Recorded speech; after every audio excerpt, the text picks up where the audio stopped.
अस्सलाम वालेकुम। Hopefully you're fine. आज की इस वीडियो में हम जो है वो डीप लर्निंग के अबाउट जो है वो पढ़ेंगे। और जो है ये हमने न्यू सीरीज स्टार्ट की है डीप लर्निंग के अबाउट, और जितने भी लेक्चर जो है वो हम डिलीवर करेंगे वो डीप लर्निंग की प्लेलिस्ट में जो है ना वो आपको वन बाय वन मिल जाएंगे। तो आज के लेक्चर में हम जो है वो पढ़ेंगे कि डीप लर्निंग क्या होता है, और मशीन लर्निंग और डीप लर्निंग का डिफरेंस क्या है, और जो डीप लर्निंग है वो आजकल इतनी पॉपुलर क्यों है। तो सबसे पहले जो हम डीप लर्निंग की डेफिनेशन स्टार्ट करने से पहले आपके सामने एक इमेज शो हो रही है जिसमें आपको लिखा नज़र आ रहा है सर्कल में आर्टिफिशियल इंटेलिजेंस, मशीन लर्निंग और डीप लर्निंग।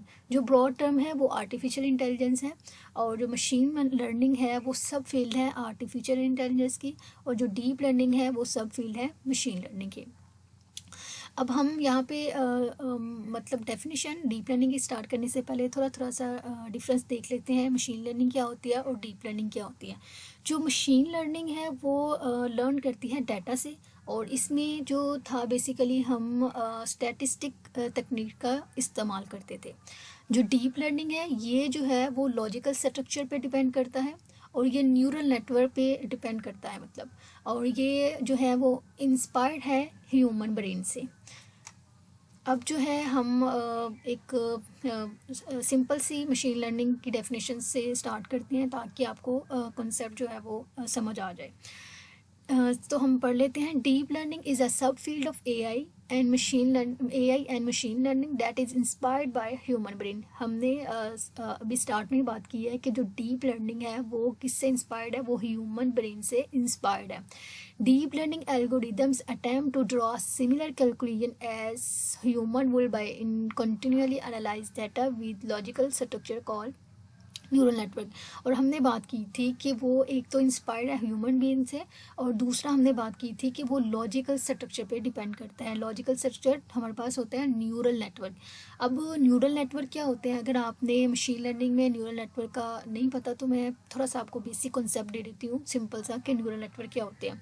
यहाँ पे आपको 3 लेयर नज़र आ रही हैं। एक येलो नज़र आ रही है, ब्लू नज़र आ रही है, ग्रीन नज़र आ रही है, और हमारे पास नज़र आ रही है रेड।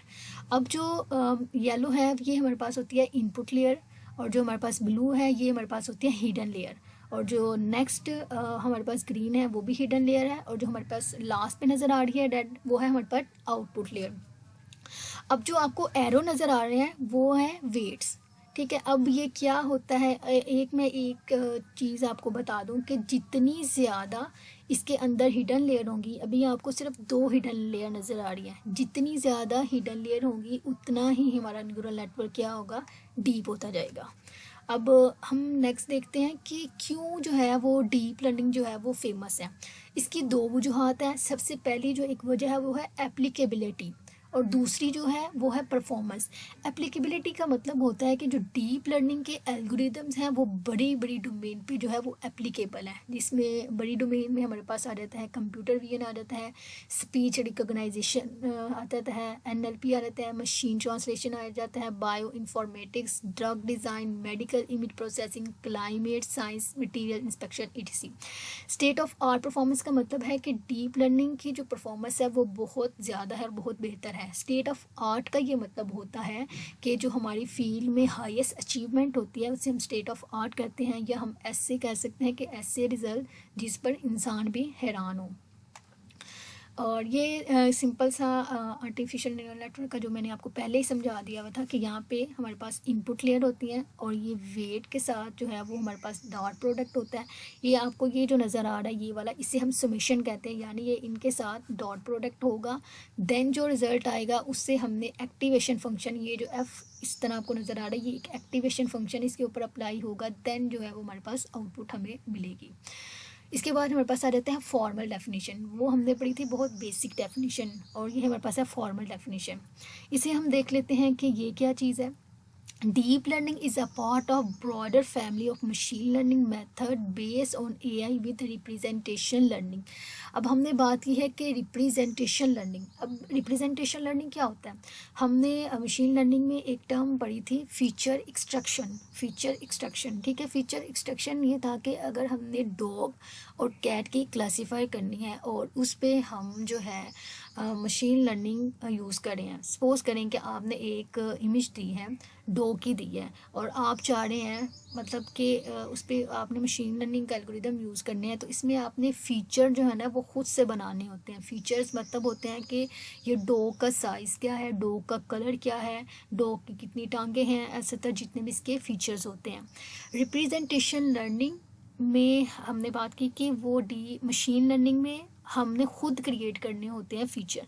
लेकिन जब आपने डीप लर्निंग का यूज़ करना है, डीप लर्निंग में जब आप अपनी इमेज दे देते हैं तो वो ऑटोमेटिकली आपके फ़ीचर जो है वो एक्सट्रैक्ट करती है, वो खुद बनाती है आपके, मतलब एक्सट्रैक्ट कर लेती है फ़ीचर्स को। आपको मैनुअली जो है वो क्रिएट नहीं करने पड़ते जैसे आप मशीन लर्निंग में करते थे। सेकेंड पॉइंट देख लेते हैं। Deep learning algorithm use multiple layer to progressively extract higher level of features from the raw input data. For example in an image processing lower layers may identify edges while higher layers may identify the concept relevant to humans such as digits, letters और faces।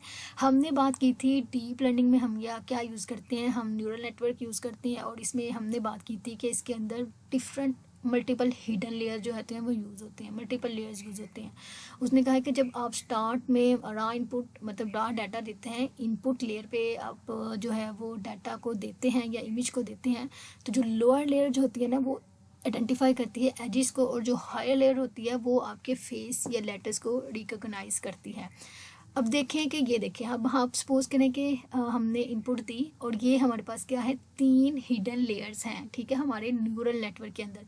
Layer 1 में हम क्या करेंगे, हम जो है edges को detect करेंगे और शेप्स को डिटेक्ट करेंगे। लेयर 2 में हम कॉम्प्लेक्स शेप फीचर्स को एक्सट्रैक्ट करेंगे, यानी हम उस इमेज के नाक को, आँख को और लिप्स को जो है वो आइडेंटिफाई करेंगे। लेयर 3 में जिसे हम कहते हैं कि ये एक हायर लेयर है, उसमें हम फिर आइडेंटिफाई करेंगे कि ये एक ह्यूमन फेस है।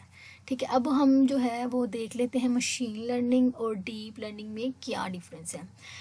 मशीन बात कर लेते हैं लॉजिकल स्ट्रक्चर डिपेंडेंसी। जो डीप लर्निंग है आपको पता है कि ये न्यूरल नेटवर्क पे जो है वो डिपेंड करता है, जबकि मशीन लर्निंग जो है वो नहीं डिपेंड करता। डेटा डिपेंडेंसी, अब एक चीज़ मैं आपको यहाँ पे क्लियर कर दूं कि जो डीप लर्निंग है वो डाटा हंगरी है, वो बहुत ज़्यादा अगर उसके पास डाटा होगा तब जो है वो एक्यूरेटली जो है वो काम करेगा, अगर डाटा कम है तो वो काम नहीं करेगा। लेकिन अगर मशीन लर्निंग की बात की जाए तो हमारे पास अगर डाटा कम होगा तो मशीन लर्निंग उस पर भी काम कर जाएगी। हार्डवेयर डिपेंडेंसी की बात करें तो हमने बात की कि डीप लर्निंग जो है वो बहुत ज़्यादा डाटा पे यानी डाटा हंगरी है, तो जाहिर सी बात है जब हमने उससे ट्रेन करवाना है मॉडल को, तो हमारे पास सीपीयू का अगर हम यूज़ करेंगे तो जो है वो हमारी ट्रेनिंग टाइम बहुत ज़्यादा स्लो हो जाएगा, बहुत टाइम लेगा और स्लो प्रोसेस होगा। जबकि डीप लर्निंग में, मशीन लर्निंग में जो है वो सीपीयू का यूज़ करते हुए भी हो सकता है, डीप लर्निंग में हम इसमें जीपीयू का यूज़ करते हैं। ट्रेनिंग टाइम में डीप लर्निंग का ट्रेनिंग टाइम बहुत ज़्यादा हाई होता है, लेकिन इसकी प्रोडिक्शन जो होती है वो बहुत बेस्ट होती है। एज़ कम्पेयर मशीन लर्निंग में ट्रेनिंग टाइम जो होता है वो कम होता है। फीचर सिलेक्शन जब जैसे कि हमने पीछे बात की थी कि मशीन लर्निंग में हमने फीचर जो है वो खुद जो है वो क्रिएट करवाने होते हैं। डीप लर्निंग में हम जो है वो बस हमने इमेज देनी होती है और वो ऑटोमेटिकली क्या कर लेता है, फीचर एक्सट्रैक्शन या सिलेक्शन कर लेता है। इसके बाद आ जाता है इंटरप्रेटेबिलिटी का। डीप लर्निंग में जो है ना ये एक लॉस कह लें कि ये एक नेगेटिव पॉइंट है इंटरप्रेटेबिलिटी। हमने पीछे बात की थी कि अगर हम इमेज देते हैं तो हमारा डीप लर्निंग में ये ऑटोमेटिकली फीचर सेलेक्ट कर लेता है। अब सपोज़ करें कि आपने एक इमेज दी, ठीक है, आपने इमेज दी है, लेकिन आपको आउटपुट में बताया जा रहा है कि ये जो इमेज है वो डॉग की है, ठीक है। अब आपने कल को किसको बताना हो, अगर कल को कोई आपसे पूछे कि आपने किस बेस पे ये बात की है कि ये डॉग की है, तो आपके पास कोई आंसर नहीं होगा क्योंकि वो सारा प्रोसेस ऑटोमेटिकली हुआ है। तो इंटरप्रेटेबिलिटी जो है ये एक नेगेटिव पॉइंट है डीप लर्निंग में। अब हम बात करते हैं कि वाई नो, कि मतलब क्या इसमें मतलब हमने देखा है। इसमें हम देखते हैं कि हमारे पास डाटा सेट हार्डवेयर क्यों, मतलब ये जो है डीप लर्निंग फेमस होती जा रही है। Data set, hardware, frameworks, architecture, community, ये 5 स्टेप हैं जिसकी वजह से जो है डीप लर्निंग जो है वो आजकल फेमस हो रही है। तो हम सबसे पहले देख लेते हैं फ्रेमवर्क।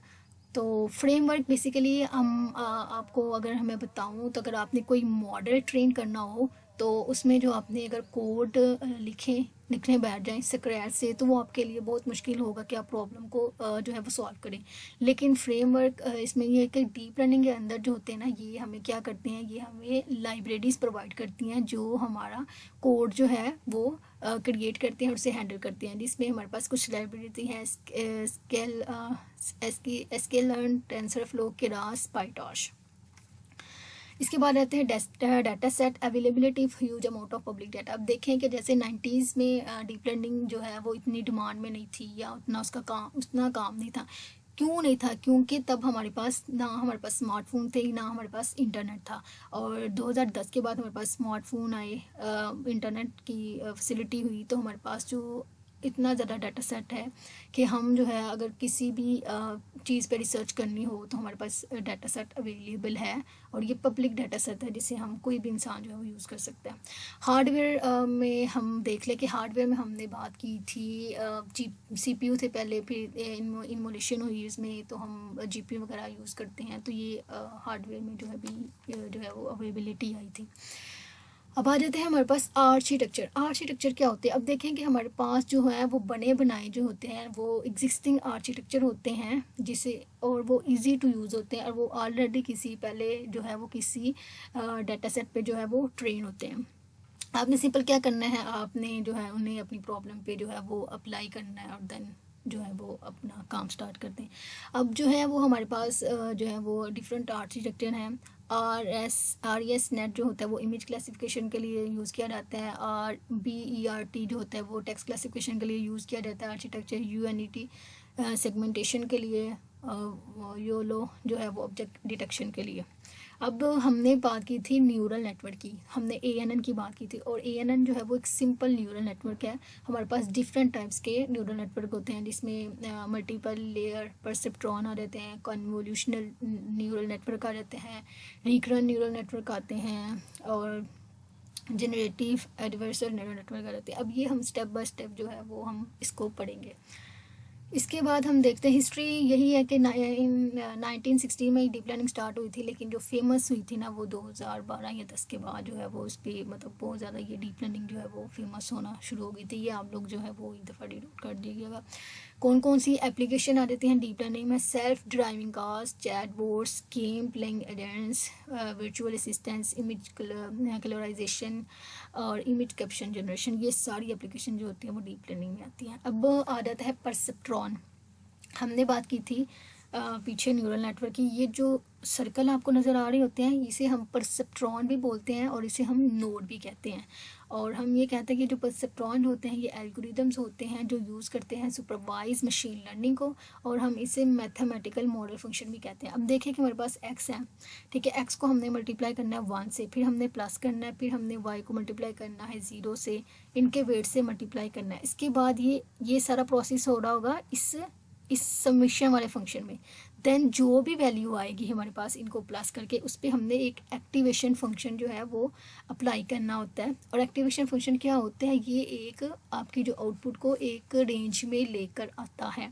और हम अब नेक्स्ट पढ़ेंगे कि कौन से एक्टिवेशन फंक्शन होते हैं, तो वो फिर हम नेक्स्ट लेक्चर में पढ़ेंगे। अगर आपको वीडियो अच्छी लगी है तो मेरे चैनल को सब्सक्राइब करें, लाइक करें और दूसरे के साथ शेयर करें। Thank you.